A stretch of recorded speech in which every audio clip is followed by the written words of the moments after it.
ಇನ್ನು metro ticket ದರ ಜಟಾಪಟಿ ವಿಚಾರಕ್ಕೆ ಸಂಬಂಧಪಟ್ಟಂತೆ ಮೆಟ್ರೋ ದರದ ಬಗ್ಗೆ ಪದೇ ಪದೇ ಗೊಂದಲ ಆಗತ್ತೆ. ಕೇಂದ್ರ ಮತ್ತು ರಾಜ್ಯ ಸೇರಿ ಮಾಡುವಂತಹ ನಿರ್ಧಾರ ಇದು. ಈಗ ಕೇಂದ್ರ ದರ ಏರಿಕೆಗೆ ತಡೆ ಕೊಟ್ಟಿದೆ. ಮುಂದೆ ಏನ್ ಮಾಡಬೇಕು ಅಂತ ಚರ್ಚೆ ಆದ ಬಳಿಕ ತೀರ್ಮಾನ ಆಗತ್ತೆ. ದರ ನಿಗದಿ ಸಮಿತಿಗೆ ಸ್ವಾಯತ್ತತೆ ಕೊಡಲಾಗಿದೆ. ಹಾಗಾಗಿ ರಾಜ್ಯ ನಿಯಂತ್ರಣ ಮಾಡೋದು ಕಷ್ಟ. ಬೇರೆ ದರ ನಿಗದಿ ಸಮಿತಿ ಮಾಡಬಹುದು, ಆದರೆ ಆ ಸಮಿತಿಗೂ ಕೇಂದ್ರದಿಂದ ನಿರ್ದೇಶನ ಬರುತ್ತೆ.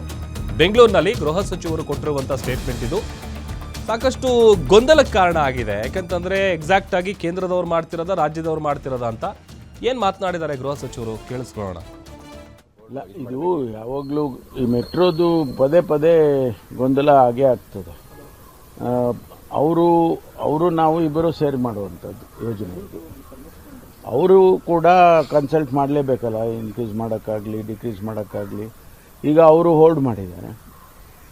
ಮುಂದೆ ಅದು ಎರಡು ರಾಜ್ಯ ಮತ್ತು ಕೇಂದ್ರ ಎರಡು ಸೇರಿಕೊಂಡು ಅಂತಿಮವಾಗಿ ಏನು ತೀರ್ಮಾನ, ಯಾಕೆಂದರೆ ಅದಕ್ಕೆ ಆಟೋನಮಸ್ ಸ್ಟೇಟಸ್ ಕೊಟ್ಟಿದ್ದಾರೆ.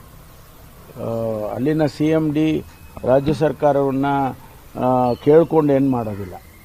ಅವ್ರ ತೀರ್ಮಾನಗಳನ್ನು, ಅದು ಬೋರ್ಡ್ ಇರೋದ್ರಿಂದ ಅವ್ರ ತೀರ್ಮಾನನ ಮಾಡ್ತಾರೆ. ಯಾಕೆಂದರೆ ನಾನು ಕೂಡ ಒಂದಷ್ಟು ದಿವಸ ಅದರಲ್ಲಿ ಇನ್ಚಾರ್ಜ್ ಆಗಿದ್ದೇನೆ ಮೆಟ್ರೋದಲ್ಲಿ ಕೂಡ. ಆದರೆ ಅದನ್ನು ನಾವು ಕೇಳುವಂಥದ್ದು ರಾಜ್ಯ ಸರ್ಕಾರ ನಿಯಂತ್ರಣ ಮಾಡುವಂಥದ್ದು ಕಷ್ಟ ಇರುತ್ತೆ. ಕಮಿಟಿ ಬೇರೆ ಮಾಡ್ಬೋದು, ಕಮಿಟಿಯನ್ನು ಬೇರೆ ಮಾಡ್ಬೋದು. ಕಮಿಟಿ ಮಾಡಿದಾಕ್ಷಣ ನಮ್ಮನ್ನು ಕೇಳೇ ಮಾಡ್ತಾರೆ ಅಂತ ಏನಿಲ್ಲ.